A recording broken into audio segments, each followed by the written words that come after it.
আওয়ামী লীগকে পুনর্বাসনের কাজ কি ধীরে ধীরে এগিয়ে চলতেছে? আমরা জামাতের আমিরের সঙ্গে আমরা দেখি প্রচুর কূটনীতিক, একজনও বাদ নাই, প্রতিদিন ২, ৩, ৪, ৫, ৬, ৭ জন বৈঠক করতেছেন। কি নিয়ে কথা হচ্ছে? কোন বিষয়ে কথা হচ্ছে? সেখানে কি শুধু নির্বাচনকালীন পরিস্থিতি বা নির্বাচনের পরে জামাতের আমির কিভাবে দেশ চালাবেন তা নিয়ে কথা হচ্ছে?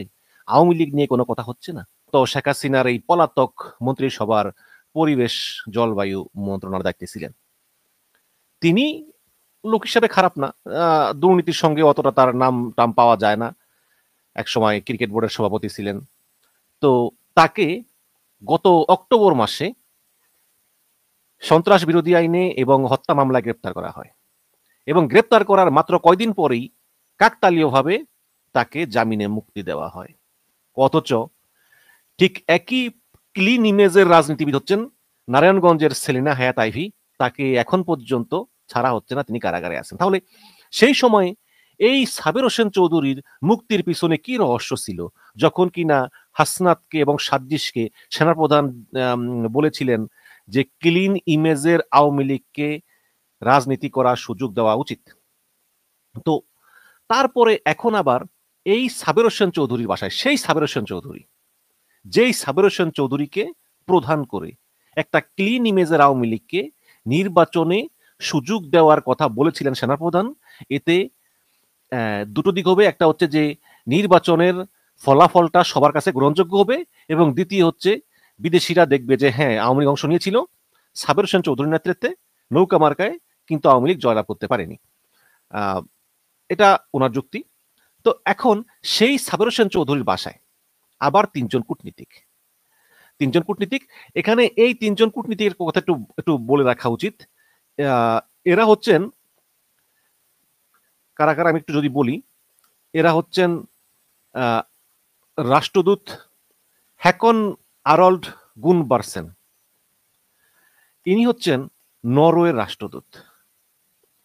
এই নরওয়ের রাষ্ট্রদূত হ্যাকন আরাল্ড গুলব্রান্সেন, তিনি, আপনারা বলতে পারেন যে ভাই নরওয়ে, সুইডেন এবং ডেনমার্ক এরা তো আসলে ওই রকম প্রভাবশালী দেশ না, কিন্তু একটা জিনিস খেয়াল করেন, গ্রামীণ ফোনের প্রায় অর্ধেকের মালিক হচ্ছেন ডক্টর মোহাম্মদ ইউনুস, আর বাকি খুব বেশিরভাগ, আমি যদি ভুল না করে থাকি, সম্ভবত 58% মালিক হচ্ছে নরওয়ের একটি কোম্পানির নাম টেলিনর। তো সেই নরওয়ের রাষ্ট্রদূত হ্যাকন আরাল্ড গুলব্রানসন, তিনি কিন্তু খুবই প্রভাবশালী, এবং এই গ্রামীণ ফোন বা এই গ্রামীণ এইসব যে ব্যবসা, এই ব্যবসার অন্যতম অংশীদার নরওয়ের রাষ্ট্রদূত হওয়াতে তিনি ডক্টর ইউনুসের সঙ্গে তার অত্যন্ত ভালো সম্পর্ক। তো সে হচ্ছেন রাষ্ট্রদূত হ্যাকন আরল্ড গুলব্রানসেন। আরেকজন হচ্ছেন সুইডেনের রাষ্ট্রদূত নিকোলাস লিনাস রাগনার উইক্স এবং ডেনমার্কের রাষ্ট্রদূত ক্রিশ্চিয়ান বিক্স মোলার।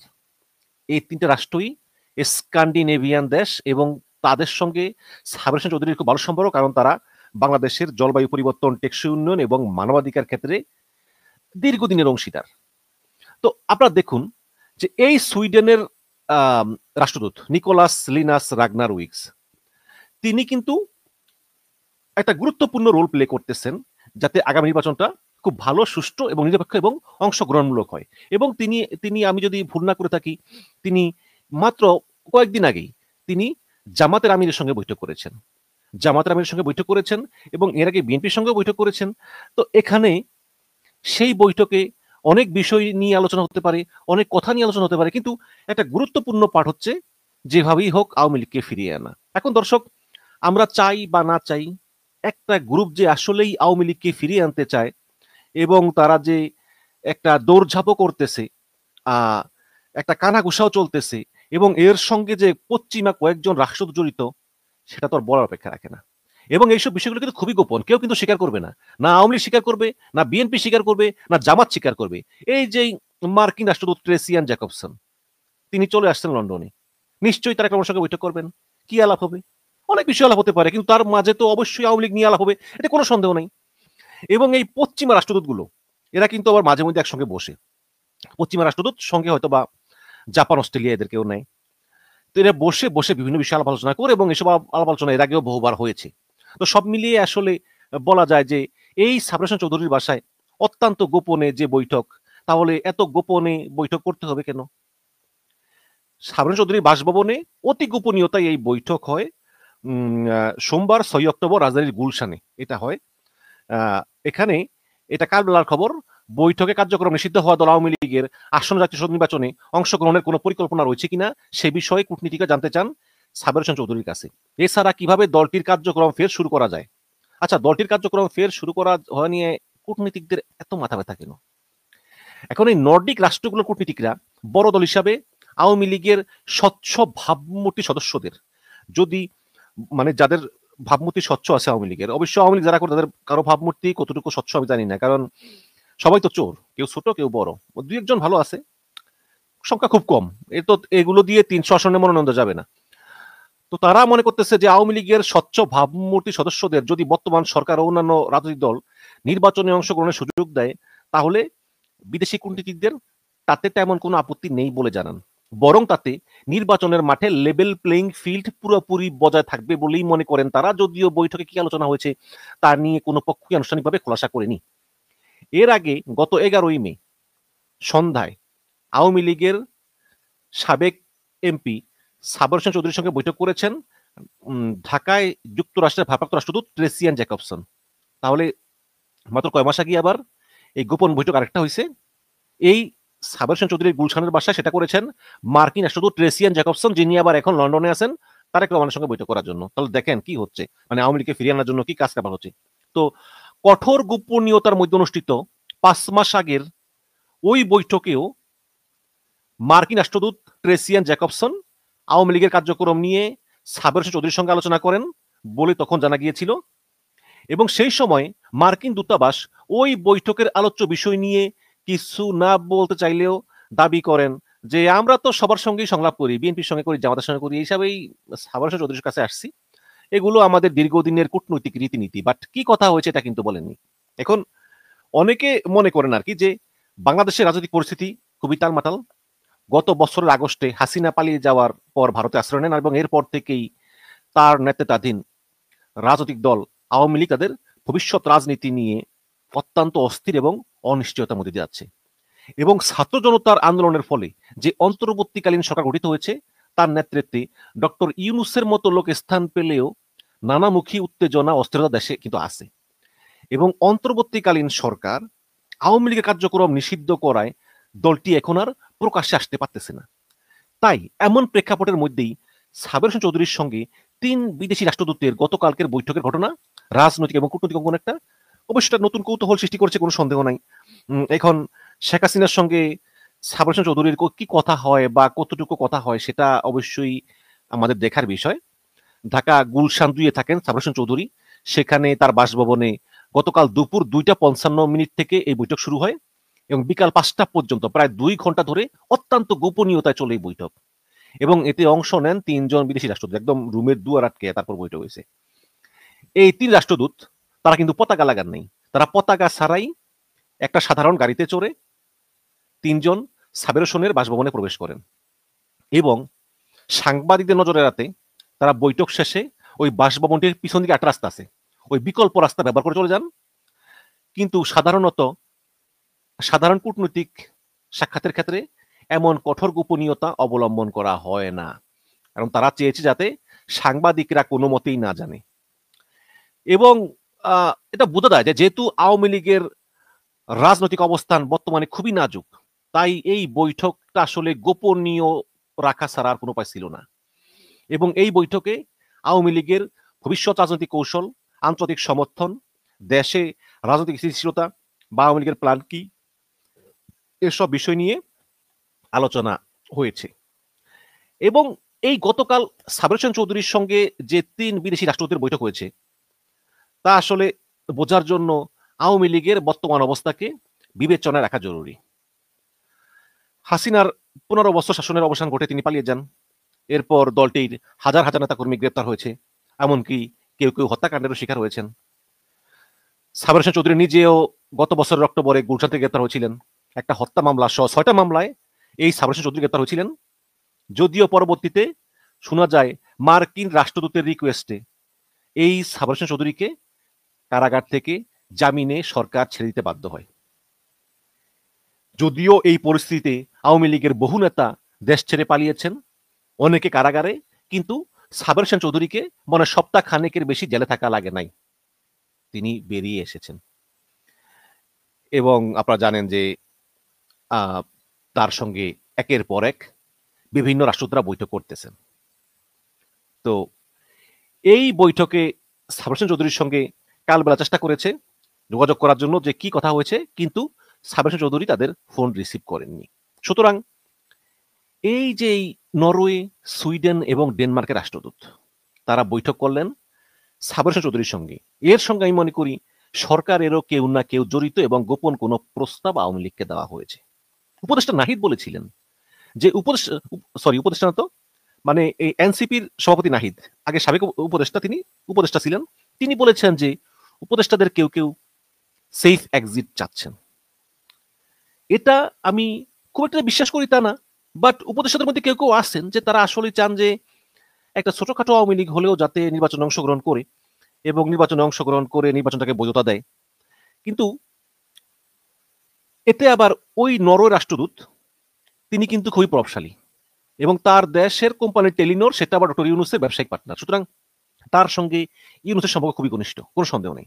তারা যখন সাবের হোসেন চৌধুরীর বাসায় যান তখন নিশ্চিত কোনটা প্রস্তাব নিয়ে যান, আলোচনার জন্য যান যে কিভাবে এই ফেব্রুয়ারি নির্বাচনে অন্তত ক্লিন ইমেজের আওয়ামী লীগ হলেও যাতে নির্বাচনে অংশগ্রহণ করার সুযোগ দিয়ে আওয়ামী লীগকে আপাতত বাঁচিয়ে রাখা যায়।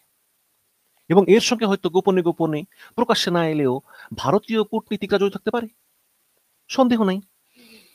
এবং গতকালকে যদি আপনি দেখেন যে ভারতের বিদেশ সচিব বিক্রম মিশ্রি তিনি বলেছেন যে না, যে সরকার আসুক আমরা কাজ করব, বাংলাদেশের নির্বাচনের মাধ্যমে যে সরকার আসুক আমরা তার সঙ্গে কাজ করবো, কোনো সন্দেহ নেই। তো এসব কিছু মিলিয়ে আসলে এই মুহূর্তে পশ্চিমা কূটনীতিকরা এমনকি ভারত তারাও মনে করতেছে যে আপাতত আওয়ামী লীগকে বাঁচিয়ে রাখা উচিত। এবং যেহেতু ব্যক্তির চেয়ে দল বড়, কাজেই শেখ হাসিনার বিরুদ্ধে যেসব এলিগেশন, যেসব মানে অভিযোগ, তার গণহত্যার অভিযোগ, দুর্নীতির অভিযোগ, তারপরে তার বয়স, সব দিক দিয়ে বিবেচনা করে আসলে এখন বর্তমানে আওয়ামী লীগকে বাঁচিয়ে রাখাটাই হচ্ছে বড় চ্যালেঞ্জ। তো এইসব বিষয় নিয়েই আসলে কূটনীতিকদের মধ্যে একটা ব্যাপক আলোচনা চলতেছে বলে আমি মনে করি। আমি এর আগে অনেক ভিডিওতে আমি এগুলো বলেছি আপনাদেরকে যে একটা আলাপ আলোচনা চলতেছে এবং যে লবিস্ট আছে আওয়ামী লীগের নিয়োগকৃত, আওয়ামী লীগ 2000 কোটি টাকা দিয়ে লবিস্ট নিয়োগ করেছে ওই ইয়েতে, ওই যে আমেরিকায়, তারাও কাজ করতেছে।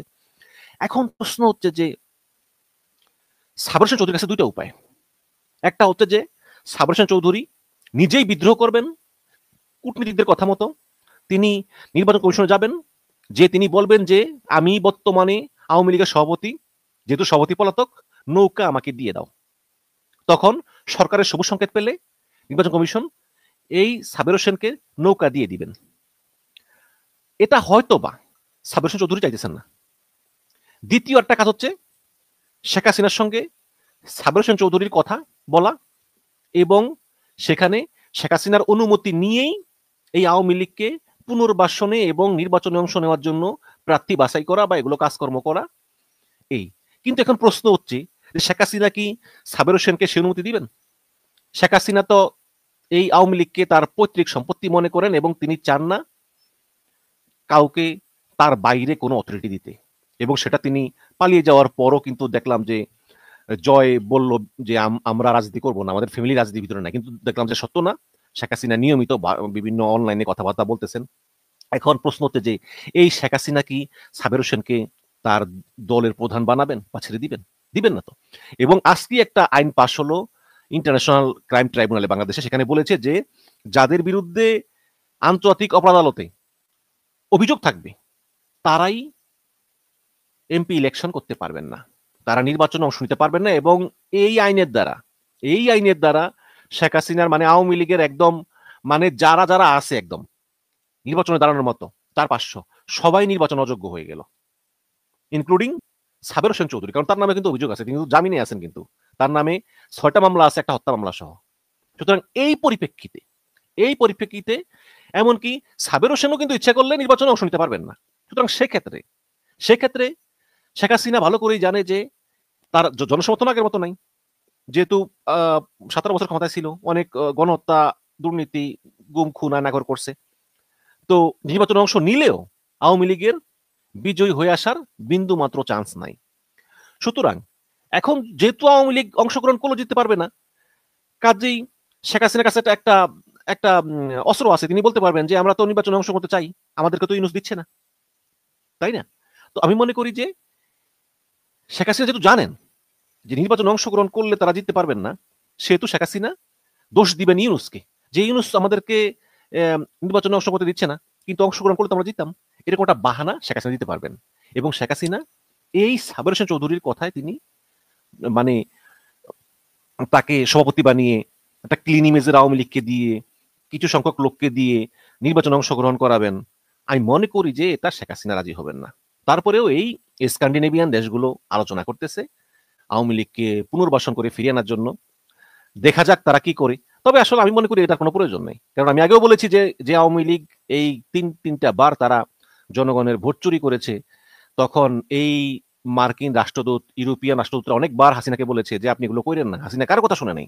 হাসিনা ওই তার প্রভু ভারতের নির্দেশে একের পর এক রাতের ভোট, দিনের ভোট, বিনা ভোট, দামি ভোট করেছে, করে জয়লাভ করেছে।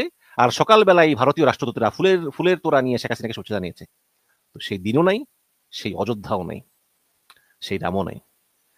এখন দেখা যাক দর্শক কি হয়। তবে আমি মনে করি যে কূটনীতিকরা কাজ করুক, কিন্তু সরকার যদি চায় যে আওয়ামী লীগকে আবার ফিরিয়ে আনবে, সেটা ক্লিন ইমেজের